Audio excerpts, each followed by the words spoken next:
take the mystery out of the magic, because if you've been in any part of our classes or courses, you know that we believe in you all being able to take action steps. Radical action. Radical action, whether you are working with us directly or you're just showing up because we're going to give you value, you'll take that and have radical success on your own. Either way, we're here to serve you. We're here to serve you, Rhonda. So let's jump in. All right, so get your notepads. I'll be just going to support you the best way we know how, as we've supported so many others. So we want to welcome you to our masterclass. It's called Made for the TEDx Stage, where we really support you in the way by just reminding you you're made for this. All right, so it's a mindset, Brenda. It's a mindset. We're reminding you today, if you didn't have that reminder before, or probably there were seeds of doubts that probably are somewhere hiding in the back of your head, where you're like, I'm not a Bill Gates, I'm not a Tony Roberts, or just recently with the purchase of Twitter by Elon Musk. Before he actually consummated that deal, he went on a TED stage to discuss his vision of Twitter. So you're telling yourself, okay, it's probably for others, but I want you to know and reaffirm you're made for this. Type in the chat, I'm made for this. Come on, type in the chat, I'm made for this. All right. So first of all, as we move through the weeds, those mental blocks, you might have been going through the experience of saying, where do I start? It's so complex. Is anyone here could identify with that? You probably ask yourself the question, I see this, where do I actually start? Anybody ever had that question? You're like, where do I start? Where am I in all of this? All right, Bianca say yes. All right, have you ever been in that? That's probably your question. We're going to answer that question for you, where you probably looking at the complexity of the stage and you're telling yourself, I don't know where to start. And if I do start, can I actually move over this hurdle? Mm-hmm. All right. So we're going to answer that question in today's session with you. Absolutely. And some of you have wanted to do it, right? You've seen your peers get their first TED Talks and you're like, wow, that's so awesome. And you're genuinely cheering for them and you're excited, but you have not felt that you were good enough, right? If that's been you, I want you to just type it in the chat, that's me. Because here at the Bestsellers Academy, you got to be transparent. You got to be honest, right? Because I know you guys are giants in the world. You leap where no man has leapt before. You move mountains. But as I speak to our sheroes and heroes here, this is a safe place for you to be honest and say, hey, that's me. I feel that competency gap and I'm here to close that gap. Yeah, so we see you in the chat. We see you, Rhonda. We see you, Pauline. You are not alone. You are good enough, right? You are good enough, Patricia. And we're here to just remind you of that, right? In case you haven't heard that in a while, your peers are letting you know, listen, you are here because we see in you what you may not be able to see in yourself. And that is a future TEDx speaker. Juicy, juicy, juicy. Oh, well, here's a big one. Rejection. Have you applied for a TED Talk and you were rejected? Come on, we're here for you. Type it in the chat. You've applied. You've seen it so many times. It's happening in your city. It's happening in another city. It's happening in an adjacent city. It's happening in another country. And you're actually trying to do the work and actually submit your applications. You've applied, but you've gotten rejected on. We actually had a student who came to class and she had applied 3 times. And each time, Danielle, she was told no. And the crazy thing about it is they don't always give you an explanation. Most times they don't give you an explanation. If you even hear back that you didn't get accepted, they tell you no. And then you ask and they will say, well, you just weren't selected. Yep. So it's happening. Yeah. And we don't want that to happen to you. Or you might be on the other spectrum, like Daniel, where like you're so afraid of rejection, you don't apply. Oh boy, I'm in somebody's kitchen this morning. Come on. You don't even apply because you only launch into something when you see the certainty or the high probability of success. Ooh. Am I talking to You wanna say that again. am I talking to, you know, my perfection makers here, right? Like you like to control things. You like to control the environment. I don't participate in anything unless I know for sure. For sure. I'm gonna get it, right? Come on. You smiling, Jackie. That's you, right? Right. So you really want to control the environment. So because you are so you know, you're so measured in your approach, you know, my perfection freaks, right? You're so calculated in every move.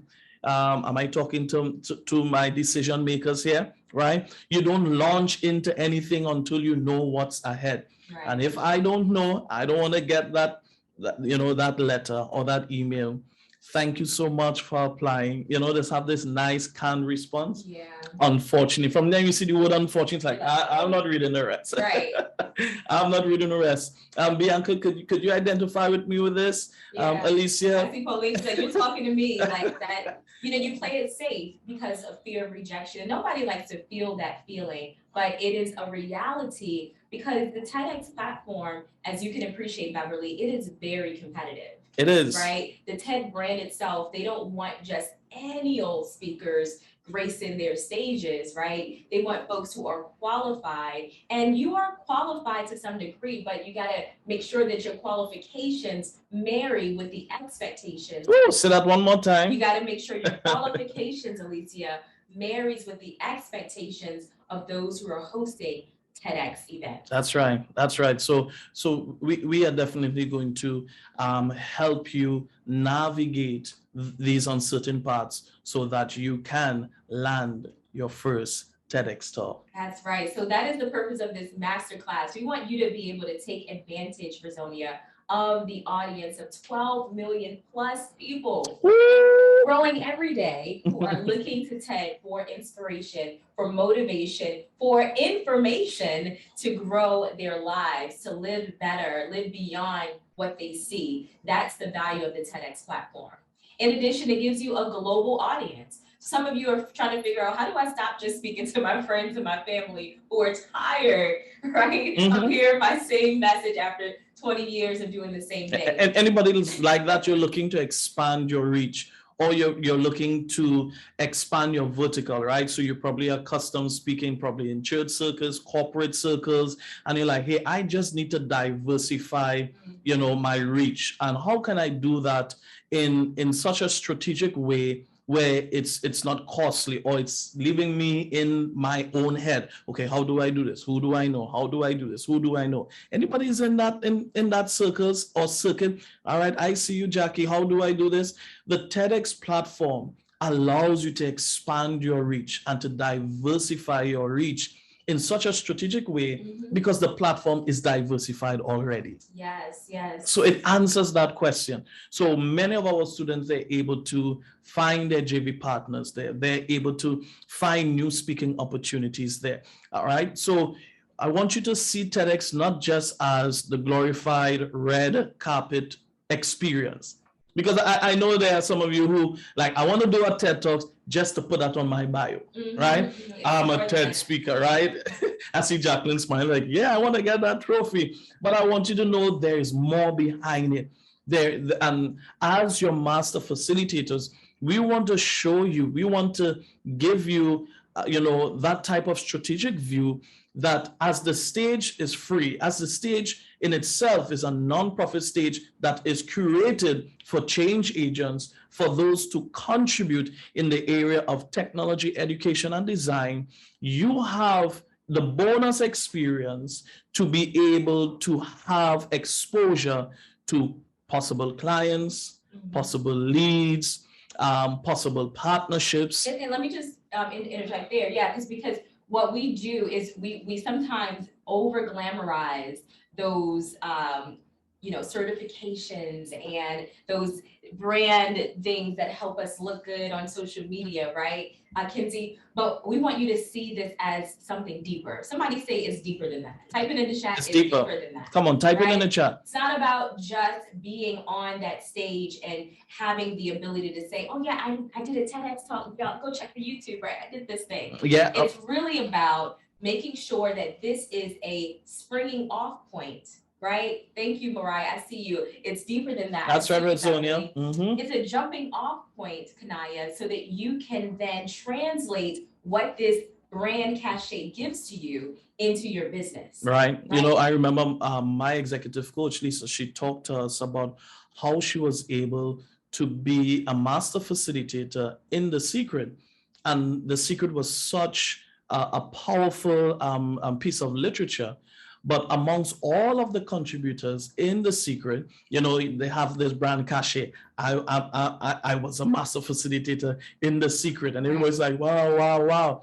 But she says one of the things she was able to do is to understand, how do I leverage such a cachet that it impacts my bank account? Am I talking to somebody here? Oh, I feel I'm in the wrong crowd. Let me see if it's turn on your video. We gotta see you. Listen, this is a masterclass, and the best favor you can do for me, with me, is to honor me with your beautiful face. All right, so if it's all right, you know, Zoom has a lot of. Oh yeah, it has a lot of filters. Listen, I use those filters on a daily basis. So just an aside, I went to a meeting virtually, used my wife's laptop, put on Zoom, Jackie, and as I opened up Zoom in front of this entire boardroom, Beverly, my lips are rose red. Alicia, my lips are rose red. My eyebrows are well done. My eyelashes are snapped because my wife has on all these filters, and I'm looking at, you know, I'm looking at the executive, and Bianca, I'm only doing this. I'm looking my I'm like, what is this? Only to realize is filters my wife had on. So guys, I don't want you to hide, you know, there's filters for this. So don't you hide behind the camera. Come on, Alicia, we want to see you. Put those filters on and come on screen. All right, Daniela. All right, cool. So one of the things that Lisa was teaching, she taught us, and we saw it, you know, in our students, where they were able not just to land the talk, Chantel, but they were also able to leverage the business behind it, because you can't make an offer from the stage. It's about value. But how do you deliver such massive value before an audience of 12 million and then generate 200 to 500 leads for your business? Oh, come on now. So I know right now you've moved from like, all right, I don't just want to be a TEDx talk. I don't want to just be a TEDx speaker. I want to see a leverage in my business. And many of our clients have been able to see not only that lead generation, but they're able to use that to see conversions in the value that they provide. And you got to have a strategy, right? You got to have a strategy for it. That's why we're giving y'all like the layers behind the layers, so that you can approach this and you can have these strategies and take action like immediately, even after. That's why, Kinsey, Elon Musk goes to TED to talk about his acquisition of Twitter. It's business. Right? So we may see the luster of the stage, but it's about influence, impact. So I want you to be aware of this, all right? So if you were in the category of, I just want a title, I'm saying that's great. But I want you to know there are layers to this. There are layers to this. All right? So let us go into what it means to be a TEDx speaker, and what, most importantly, Jacqueline, what are TEDx organizers